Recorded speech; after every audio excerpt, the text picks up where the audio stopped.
Greetings and welcome to this episode of Everyday Enchantment. This is the holiday edition because the holidays can trip us up more than I think any other time of year. So many things are coming at us, everybody else's expectations, our own expectations, everything we've done as rituals and sacred things throughout our entire life that we're trying to cram in.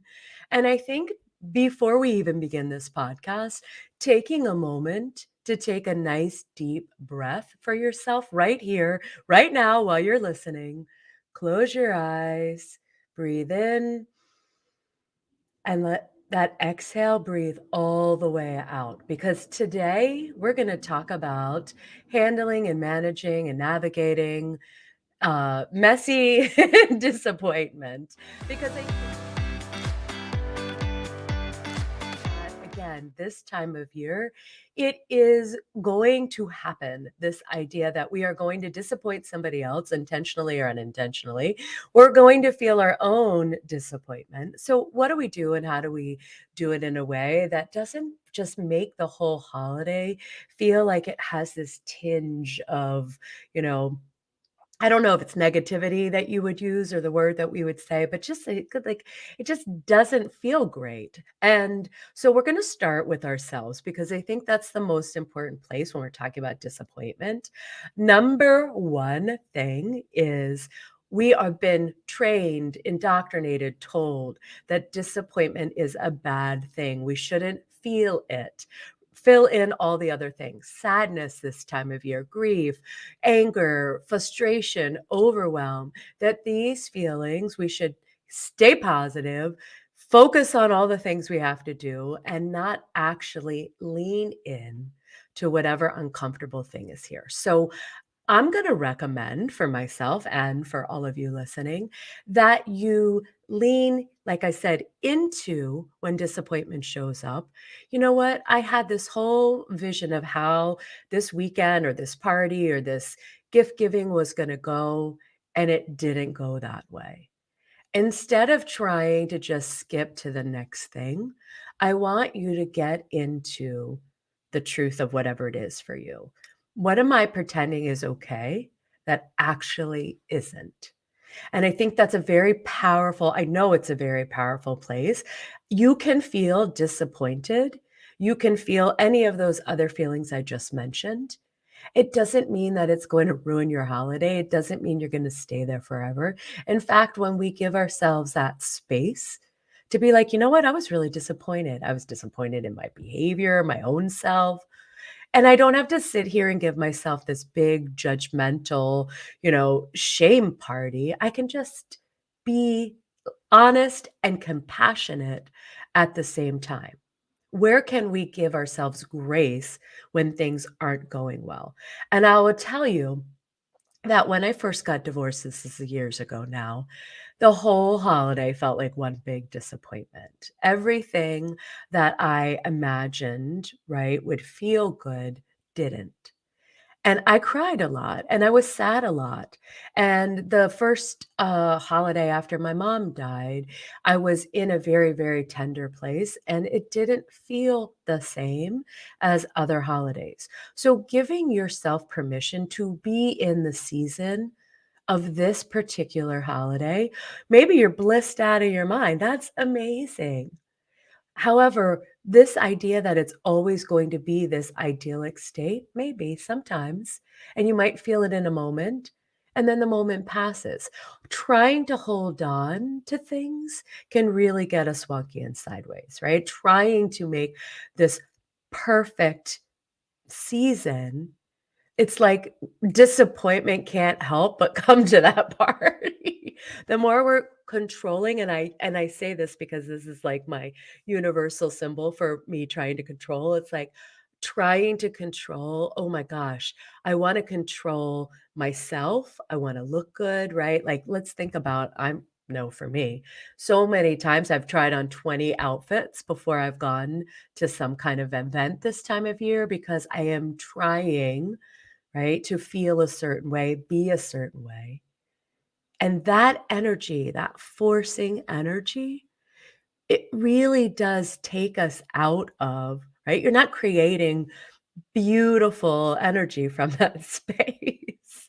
You're actually just trying to push against what's knocking on the door, which is like, And so, again, swapping out this mantra of everything has to be perfect to like, the more imperfect it is, the more I allow myself to feel, "Ooh, I don't like the gift that that person got me," and that's okay, right? We've been taught, "Oh, be grateful," what have you. It's not like you're gonna go say something to that person, but you can absolutely feel it.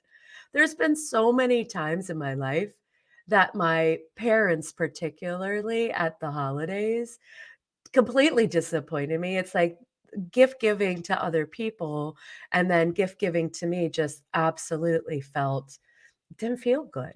So allowing all of that to be here and be with it with yourself, like, be with it in a trusted, safe place. You don't have to go, venting to everybody about it.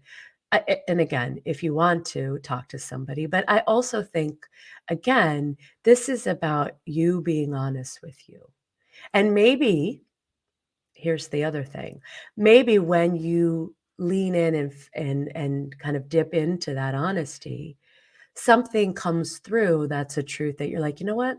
I don't wanna exchange gifts the same way with this particular person next year," or, "I don't actually wanna spend 3 straight days in a row, in this particular situation." So you get to be more discerning when you are being more honest. Now, let's talk about everybody else's disappointment. I remember one year I had no money. This is when I was married to my first husband. We really did not have anything. We were first married, we're in our 20s. And I remember wanting to take like a little photographs of us and like frame them out and give those as gifts. And I remember a family member specifically saying, no, that would not be okay to give me for Christmas. Like, you need to up your ante. Your parental figures are expecting more from you. And I found that so interesting, right? That there was this expectation that they were putting on me. And I felt so much pressure. I mean, I was in my early 20s. I felt so much pressure not to disappoint, to exceed somebody's expectations. Well, number 1, there is no way that we can get into with certain clarity somebody else's head and experience to know exactly how they're going to be. That's on them. Their disappointment is for them to manage, just like we were just talking about ours is for us to manage. It's the nature of being human. There is no other person completely cloned exactly like you that is going to give you everything you want. And this idea, again, there's a beautiful thing when it comes to requesting and asking somebody something, right? Like, "Oh, I had my eye on this sweater," or whatever the case may be, without an attachment to an outcome. Like, if that happens, that's wonderful, but if it doesn't happen, it's all okay too. What I find is we put so much of all of our habits in relationship, we kinda wind it all up, and then we kind of put it all in the gift giving exchange, which we're gonna have an episode just about gift giving, but in the time we spend with people, it's again, all of that just comes through at an amplified level, I think, at the holiday season. And I don't know, maybe we're tired, we've worked all year, we really truly just wanna rest, and so, because if we're not being honest about that, and then we're doing all these other things, it's very easy to be manipulated, and I don't even mean maliciously manipulated, but influence maybe if you feel manipulation's a little bit strong of a word, but I was absolutely being manipulated, right? This is not okay, this is how a good daughter should be at the holidays. This is how a good wife should be at the holidays. And I'm gonna say, "Fuck it, fuck that." This being good or being something else so that we avoid other people's judgment, criticism, disappointment, you name it. It pulls us. For me, I was the most miserable, and I think it's why I talk about the holidays so much, in my earlier life because I absolutely used people pleasing, very much a trauma response for me, people pleasing as my barometer. And as I got older, as I did my own inner work, I realized the only person I am responsible for, of course, I want my loved ones to feel joy and excitement over whatever we're doing together. And I can be okay and trust that they can manage their emotions, that I can manage mine. We don't need to rescue or fix each other in any of these spaces. So I know sometimes I say, no, I'm not going to do that. And people don't like it. And then they try to guilt, right? There's the guilt, there's all the things. What I have found over the years, though, the more I stay true to my own thing, the more I wake up in January feeling so much more grounded and okay. So sometimes, again, saying the no or not doing the thing or having it be a complete mess and cluster, you know what? That is life. And we don't have ultimate control. We don't know where people are. So, meeting not only ourselves with that compassion and grace, how can we meet other people in that space? And again, you might meet them with space between you and them. Doesn't mean you nestle up all in and just tolerate things that are not to be tolerated. But I found when you let disappointment in, you're going to have way more fun. I know this sounds like the antithesis, but really, truly, not keeping things at bay and being more honest and practicing this.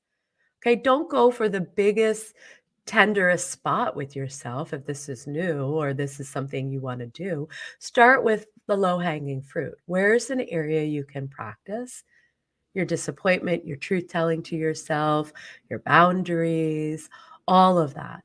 Where can you be in that in a space that isn't the most wrought relationship or wrought experience? That's what I think. And again, this is years of me practicing this over and over and over again because this is what I've decided. This is my 2020 season. This is my journey.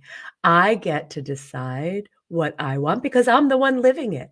Everybody else gets to live theirs too. And I get to change my mind. I get to say, you know what, maybe I'm going to say no to a bunch of things. And then at the last minute, I'm like, you know what, this would be amazing. This is a yes now for me. This is this fluid space that when we create, and we create it in life, not just this time of year, we move through and with and be in relationship. Other people, again, especially the ones they love, absolutely have their right to have their experience. And a lot of times, again, being upset about a situation is a cover for actually being disappointed in a truth underneath. So again, all of this is wrapped up in what am I not saying out loud to myself that's actually true? What am I avoiding? What do I not want to be true? What's here? You know, these are all beautiful kind of life coach questions or just life questions we can ask when we bring a pause, we bring curiosity to the most difficult of situations. All right. Let me know what you think. I'm so curious. What is your biggest disappointment conundrum? Please pop over to my Facebook group, Everyday Enchantment, and send me a message, open up a discussion. Because if you're thinking and feeling and experiencing this, I know everybody around us is like, "Oh, I'm so glad that she asked that question or she brought that up because I don't know what to do with that either." All right, beautifuls. I hope that you have a incredible rest of your day after listening to this, and I will talk to you soon. That's it for now, loves. Thank you for tuning in to this episode. Get all the juicy details and links we've mentioned in the show notes. If learning more about how you can use your own enchantment to live a oh hell yes life, come get your own coaching session with me by going to staceyandon.com and signing up for my homepage. And as always, come chat with me about this topic and all things enchantment in my Facebook group, Everyday Enchantment. See you on the flip side.